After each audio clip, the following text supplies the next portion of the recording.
तरुणाचा खून झाला आणि तरुणाची ओळख नसतानाही कामशेत पोलीस स्टेशनने काही तासामध्ये आरोपींना अटक केले। यामध्ये जो आकाश पिंगळे आहे, या पिंगळे नावाच्या तरुणाचा खून झालेला आहे आणि खुनातील आरोपीही अटक झालेले आहेत। तर प्रत्यक्षात जाणून घेतोय खून का झाला आणि खुनाचा पुढील तपास कसा आहे। तर कामशेत पोलीस स्टेशनचे कार्यक्षम पोलीस निरीक्षक आकाश पवार साहेब आहेत, आम्ही त्यांच्याकडनं जाणून घेतो। सर, काय सांगाल?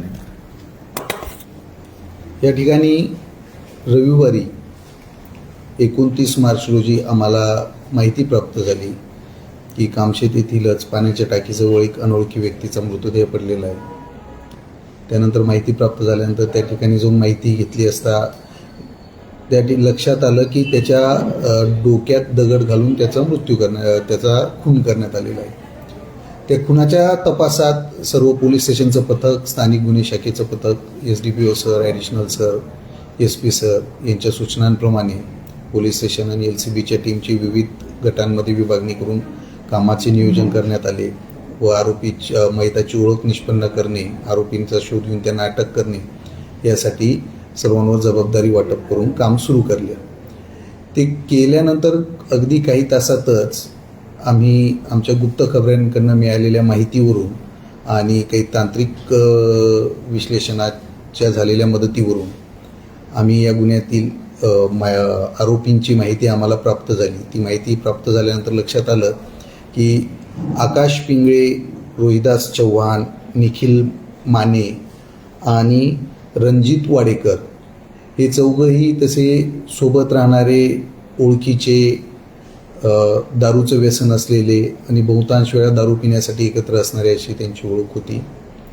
त्यातील निखिल माने याचा असा समज झाला की आकाश पिंगळे हा आहे तो त्याच्या बायकोकडे वाईट नजरेने बघतो।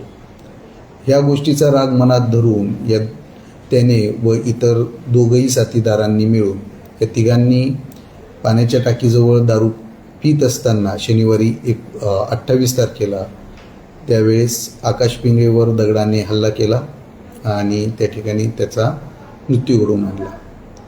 त्याचवेळी तिथनं गेल्यानंतर दुसऱ्या दिवशी रविवारी सकाळी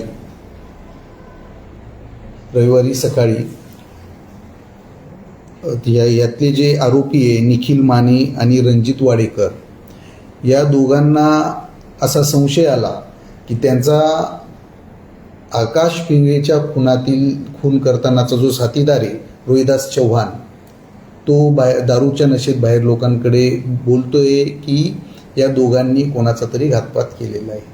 तर ती गोष्ट बाहेर फुटू नये आणि त्यासाठी यांनी रविवारी सकाळी त्याच्यावर पण दगडाच्या साहाय्याने जीव घेणा हल्ला केला। त्याच्यावर आता उपचार चालू आहे, तो बोलण्याच्या परिस्थितीत नाही। पण या दोघं घटनांच्या अनुषंगाने कामशेत पोलीस स्टेशन येथे आकाश पिंगळेच्या मैताबाबत खुनाचा गुन्हा दाखल करण्यात आला असून त्याचा तपास सहाय्यक पोलीस निरीक्षक सतीश पाटील हे करत आहेत। त्याचप्रमाणे रोहिदास चव्हाण याच्यावर जो जीव घेणा हल्ला झाला त्याच्या अनुषंगानेही इथे खुनाच्या प्रयत्नाचा गुन्हा कामशेत पोलीस स्टेशन या ठिकाणी दाखल केलेला असून त्याचा तपास पोलीस उपनिरीक्षक शेडगे साहेब करीत आहेत। माननीय पोलीस अधीक्षक sir, additional SP sir, DYSP sir यांच्या मार्गदर्शनाने पुढील गुन्ह्याचा तपास चालू आहे। आरोपीला काय न्यायालयात हजर केले?